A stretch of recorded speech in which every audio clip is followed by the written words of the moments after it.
if you can get your clients to feel safe with you, that you're a man of your word or a woman of your word, that you're going to show up on time, and the list goes on, right, Josh? Those are not just only promises. And not only the promises that you make, but the assumed promises that you never have to say, like being on time. People expect that. Oh, I'll be there at 1. They expect it. And if you do show up at 1, immediately, on a very deep level, they may never, ever say it. They never even say, oh, Josh, he's a man that's very punctual. They never say that. But what they feel is, man, you know what? I feel safe with Josh because he's just showed up. I'm going to assume that everything he says from this point forward is going to follow the same suit. Welcome to the Sales Made Simple podcast.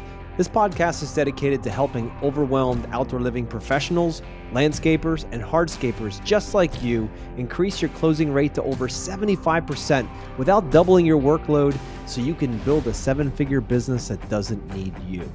I'm your host, Joshua Gillow. Let's dig in.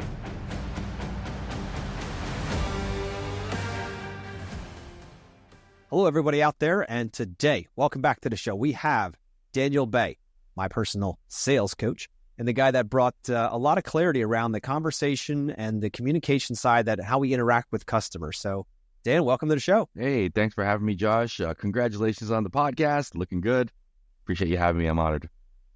Absolutely. And Dan, you've been on the show before. We've talked a lot about sales in the past and, communication in general. So today, I'd like to first start with a little bit of an introduction of who you are and why you give a shit about what you're saying. And then we'll get into how leaving your customers guessing is killing your closing rate. So Dan, who are you? So I'm an unlikely, quote, sales coach. It's not something that I said when I was 6 years old that I wanted to grow up and be a sales coach. I think I wanted to be a, typical fireman and Major League Baseball player and a professional bowler. I think I wanted to be, or something like that.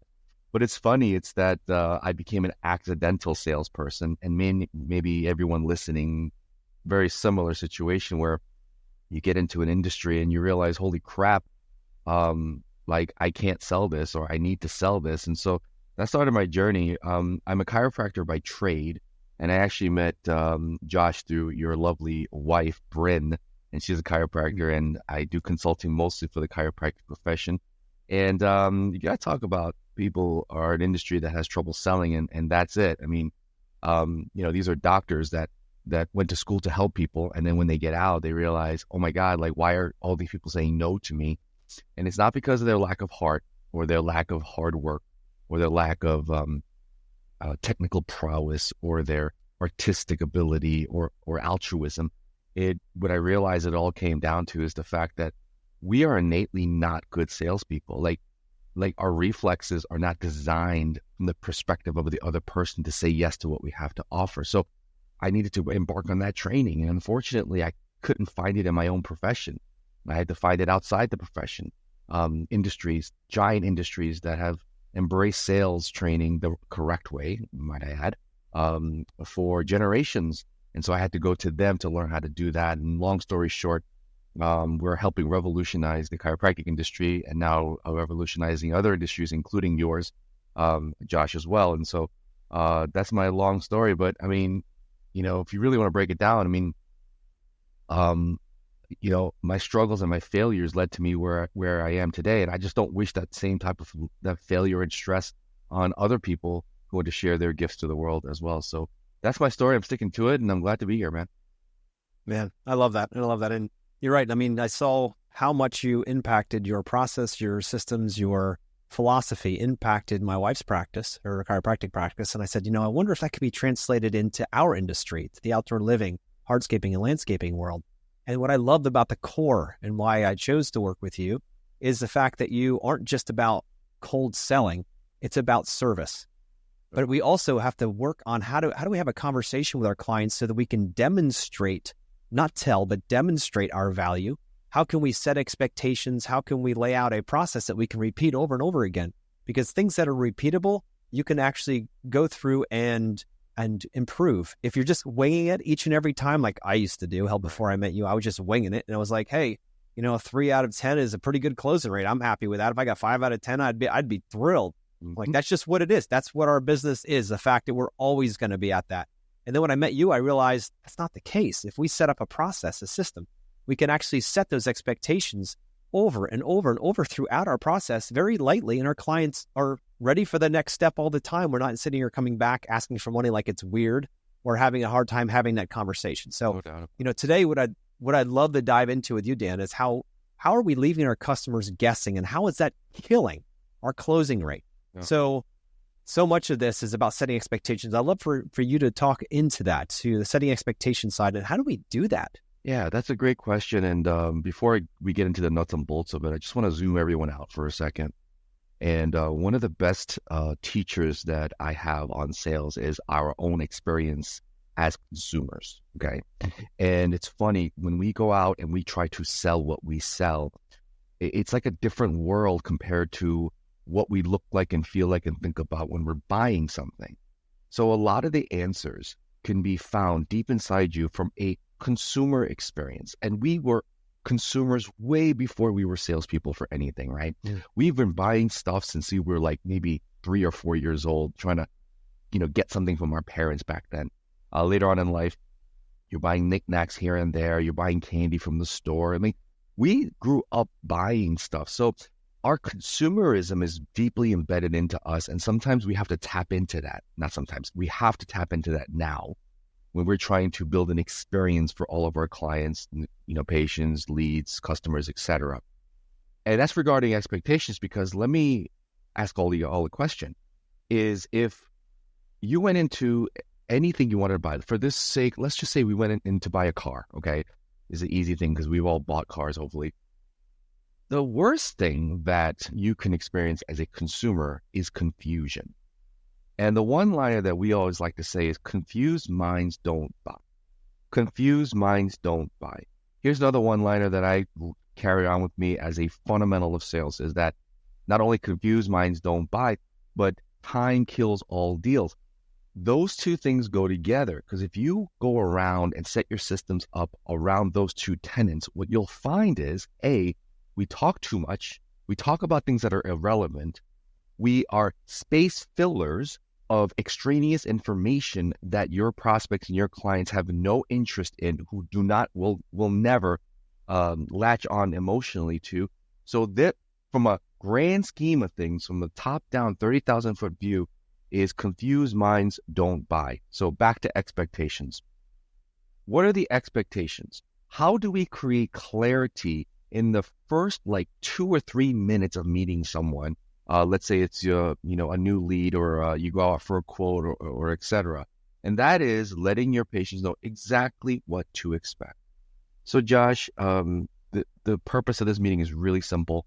It's for me to determine exactly what you want, what I have to offer, and what that gap is. And if I can help you with X, Y, and Z, then we can continue to the next step. And if you can't, I have other resources that I can help you with that you may be better fit for in the future. Does that work for you?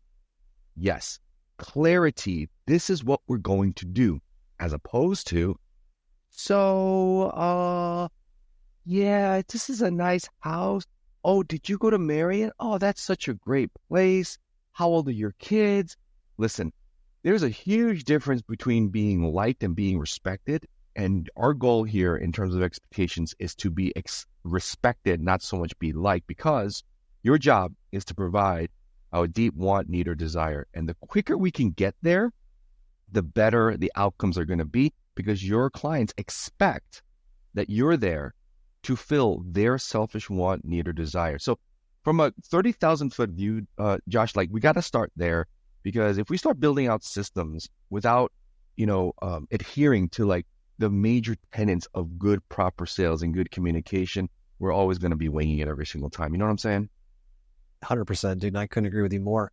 I know that I've found out over the last 30 years of meeting with clients and selling stuff, that, uncertainty breeds stress. It breeds, just as you're saying, right? It's going to kill your sale, because if you tell your client, look, all right, I'm going to be out there Thursday at 2:00, and Thursday 2:00 comes and goes, and you don't show up till 2:30, the expectation of 2:00 has now been broken. So trust has now been broken. They're thinking, well, you're just like everybody else. So when it comes down to it, the only thing we're going to compare you with is the number. Who's cheaper? Yep. Absolutely. And if that's the case, then you sit here and complain about how, oh my God, all it is a 3-bed situation and I keep losing on it. Well, let's just say, did you show up on time? If the answer is no, then, well, you've just kind of walked into that rat's nest yourself. And if you're said, hey, I'll have you a quote by Friday, and you don't get that quote back by Friday, and there's been no communication to that client for why, that client, yep, just like the rest of them, I guess we're going to look at price because it's the only thing we can compare now. Yeah. But just imagine for a moment, listeners out there, if you are that man or woman of your word, and if you say you're going to be there Thursday at 2:00, you're there Thursday at 1:55, prepared, ready to go. And that proposal comes out on Friday exactly as planned. And you even give a call to Mrs. Jones and tell her, hey, just sent the proposal over as promised. Let me know if you have any questions. I'll reach back out to you next week. How does that work for you? And setting those expectations, taking them on a journey, not just kicking them out the door and say, fend for yourself. I'll get to you when I have time. That's what it feels like in our industry. The clients feel that. There's no like, yeah, I'll get you a quote. And then there's this big open gap of time. And a client's like, that's a lot of uncertainty. I don't know when. Is this a person of the word? Should I keep looking for other contractors? And they do. If you don't give them clarity and you don't give them certainty, they're going to keep looking until they find that, because deeply that's what they want. Now, some people are only going to be out there for price, and that's just what it is. But the majority of people, listeners, the majority of people out there, they want certainty. And the way you do that is by setting expectations and delivering on or above them. I'll preach that to the day I die. Oh, no doubt. It's so well said. And I'm going to tandem on that concept from the perspective of your prospects.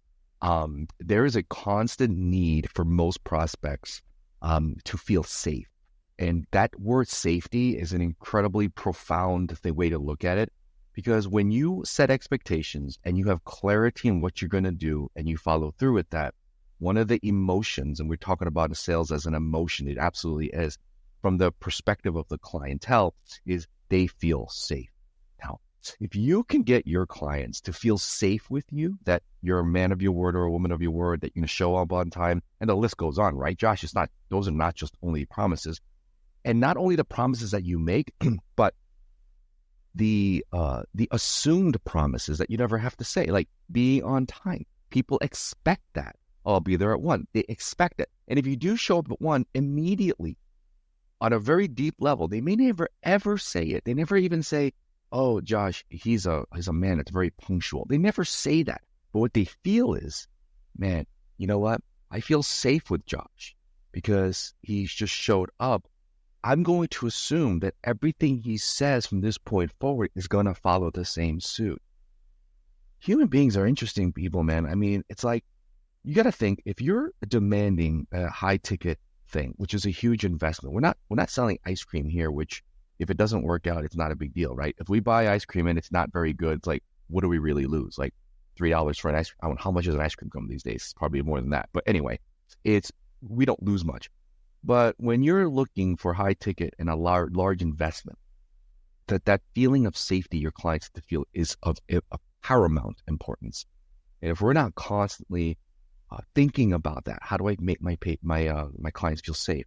How do I make my leads feel like, oh, like this is the obvious solution. The other dudes didn't make me feel this way. You know, setting expectations and delivering on that expectation, especially in the first, 1 or 2 days of meeting them, is absolutely critical. 100%, Dan, 100%. And when it comes down to it, it's not just in your initial 1 to 2 days. Obviously, that's the starting point. That's where we set the seeds. That's where we set the expectations for how this relationship, because ultimately, listeners, this is a relationship that we're building.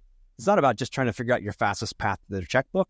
That's not what this is about. This is about building a relationship. If you want raving fans, the ones that are out there standing on the rooftops saying about how amazing your company is, and you want that kind of response from your customers, then you're going to need to work harder in the middle of it. You're going to need to set expectations and deliver on or above them. So that goes all the way through your initial conversation, your initial call, through your any of your transactions on the sales side, all the way down to your proposals, your detailed proposals. If you're writing proposals right now that are saying, patio, $16,119, right, landscaping, and you're giving no detail, you're leaving it up to the client, back to the uncertainty. It's breeding that stress. And you're like, well, you know what? The last guy, his price is better, but he didn't give me any detail. This one costs more, but I can rest assured that I have detail. He told me what plants, what size. He told me how big the patio, what it's going to be, what the base looks like. Details. what the warranty looks like, all those details, they add more and more certainty. And that certainty breeds confidence, and they will pay more for it. Think about it. Would you? I know I certainly would. 100%. All the time. Like I said, we're consumers. So we're going to pay premium for that. And here's another thing when you're talking about like details. It's, if we establish that feeling of emotional safety, I don't think anyone really understands that when you list out details later on in the process, if you've already established that trust, they are not as, they don't look under every friggin' rock. They don't tear apart your proposal. They just assume, and rightfully so, that your detailed proposal can be trusted. Now, I am sure, because I know I've done it with this, my contractors and my builders and my landscapers, etc., is I can determine how much trust I have in that particular company by how many follow-up questions me and my wife have, right? Because if I have a lot of questions, if you're out there, you're fielding a ton of questions after the first initial interaction or after the quote or the proposal, let that be a sign that you have not established enough trust for them to just assume that the answers to their questions are being answered, right? Or you've left immense holes in this process for them to feel safe. Understand, the constant questions they have that you probably think you already told them, if you're getting a lot of that stuff, understand that is a safety issue. Your clients are trying to find safety in the fact that I'm taken care of. Does that make sense? Yeah, 100%. And you know what? When you're spending 6 figures, 6 figures on projects, and you're like, wait a minute here, if I can't trust him for the meeting part or for him to live up or her to live up to her word in the beginning, when we got $100,000 between us, what's that going to look like? We're on our first date in the very beginning. This is like marriage territory. Can I even handle this relationship? Can I trust this person? Am I going to have to fight them? Because the last thing they're going to want to do is have a confrontation with you or have to tell their friends that they picked the wrong person. When you're like, hey, I thought you said you were doing an outdoor living space. Well, we were, but pick Leroy and he hasn't shown up yet. He said he'd be here 6 weeks ago. He's still not here. And then the client looks like an idiot too. Right. And that's just all the way around not a good thing. So being honest, being upfront, always setting the next steps at the last meeting so they always know what's coming next is so paramount to be able to help your clients. And it will directly correlate to closing more projects and serving more people. Now, one thing that I read, and it totally still fascinates me about this, the idea that people make decisions to buy things, almost 90% of it is emotional. And they justify it logically with 10%. So if we think that we're going to go in there and tell them all the features and benefits of our product, our service, and like we have the best bases, our patios are going to last the longest, blah, blah, blah, down through, that's a logical 10%. But if you disconnect or completely don't engage the emotional side of this stuff, Mrs. Jones, why exactly are you doing this project? What are you hoping to achieve? If you're not getting into that side of the conversation, you are leaving a gigantic hole in your communication with your client. Would you agree, Dan? So true. And this is the biggest challenge because I know a lot of people in the industry, in any industry, we're in it because we love it, right? We're into it. I'm not a landscape design architect builder, but I do know, I'm sure there's a lot of technical intricacies in what you do, right? I mean, you're part engineer, you're part artist, you're part material scientist, right? So there's a lot of things that go into, let's say, a $150,000 backyard, right? The materials that you use, the design elements, and then you got the architectural, because if you have a covered, patio, pergola, whatever, it's not just, you can't just slap it on there. So because you're in the industry, we have this knee-jerk reflex to think that our clients are excited about the same technicalities of what we do than we are. So a lot of the times you can't wait to tell them, hey, this is the type of paver we use. This is why, because the structural ability to handle weight as opposed to a concrete, pier is better. It's also more aesthetically pleasing because of the obtuse lines, and the Frank Lloyd Wright made this design. I mean, we can go off the deep end in terms of why it's so great. Yep. And that's the features and benefits, Josh, that you're talking about, right? Which have no applicability right now. It's all about what is the outcome for your client? What is it that they actually truly want, need, or desire? Now, you talked about emotion, right, Josh? Now, I'm going to say safety is number one initially. Number two, emotional element is what you provide. does it satisfy a very deep need, want, and desire? Okay. What is it that he truly, truly want, need, or desire? So I go back to the car analogy for a second. Logically, do I need a car? Yes. I need to go from A to B. Does it have an engine? Yes. Does it have four wheels? Yes. Does it steer left when I turn left? Yes. Those are the technicalities of a car. See, I assume those are already there, right? Great. Now, next thing, does it satisfy a deep want, need, or desire? Oh man, the feeling of a V10 engine right behind me in a McLaren 720S, and the sound of the roar of the engine, the intake sound, me taking a corner at 40 miles an hour, in a 90-degree hairpin turn, me rolling down, South Beach in my orange McLaren. Like, those are the emotions, right? So we all understand that. And so when it comes to selling something, we have to be asking skilled questions that asks the client truly what they want, need, or desire. And Josh, you just gave one away and it was just a throwaway, but I want to stop everyone for a second. The question that you ask the client to know that is a prepared, skilled question that sets expectations on what your clients ultimately will get. Josh, what is that question? I mean, there's a lot of questions. Yeah, give me one of them.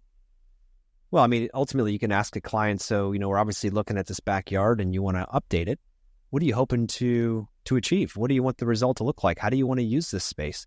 These kinds of the angles, get into them more with than, oh, you just want a patio? Sure, I can do that. I can knock you out a 10 by 20. Not a problem. But will that 10 by 20 actually give them the results they want? Because that's a features and benefit kind of approach versus going deeper into the emotional side. So what do you hope this space will do for you? How will your family use it? And start to visualize what that looks like. And then all of a sudden they can picture themselves out there. Hey, imagine it's a year from now and this new space is completed. You walk out into this beautiful space. What does it have to look and feel like for you to know that it was an absolute success? Like, these kinds of questions are what open your client up. And when it comes down to it, they're looking for a result at the end, right? They're choosing, let's just say, between three different people. They're choosing the person who they have the highest confidence that is going to give them the result. 90% emotional, 10% logical, and the safety that you mentioned as well. All of that stuff they want. Now, secondary to most, not all, but to most, is what is that going to cost me? And the higher probability that they're going to succeed, that's the person they're going to choose. It's the idea, did they listen? Did they ask questions? Were they belligerent fools telling me what I should do? Or were they open and listening, trying to unpack the story? Because I'm not sure, as the homeowner, I'm not sure what I need yet. I don't know what I need, want, and desire. I just kind of know what I have sucks, and I want to be able to I want space for my family to get together. I want to be able to grill burgers outside. I want to be able to sit back and watch the kids play in the pool. I want all those things, but I don't know how to get there. Mm-hmm. I would love someone who's a guide that could help me make great decisions. And once you become that character in the story, the guide, the next thing you know, the price is always a consideration, but it's not the only consideration. Correct.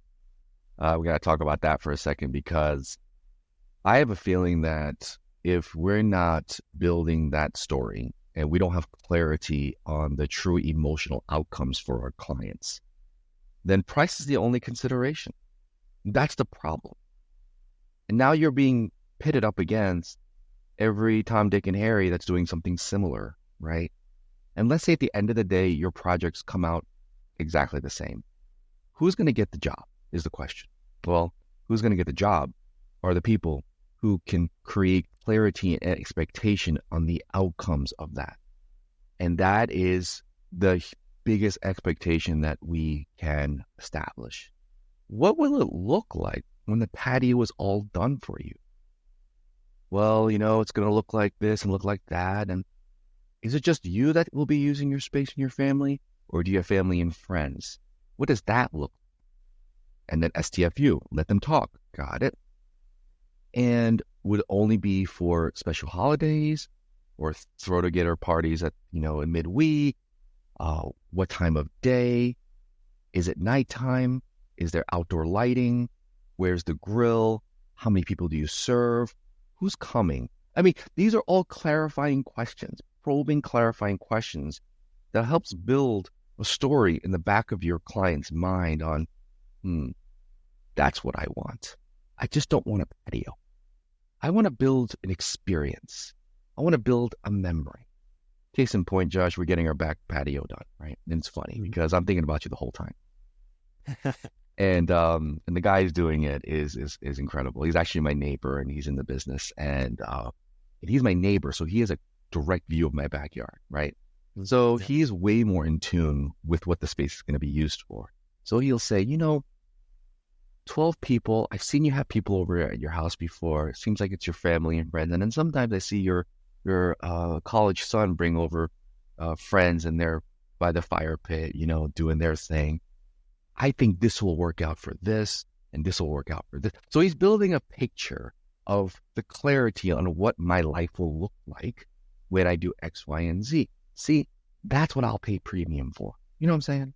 That is what I'll pay premium for, to establish a memory as opposed to just a organized set of Legos on my patio. You know what I'm saying? So cool. 100%. 100%. And you're exactly right. And, really, it's at the end of the day, guys, details matter.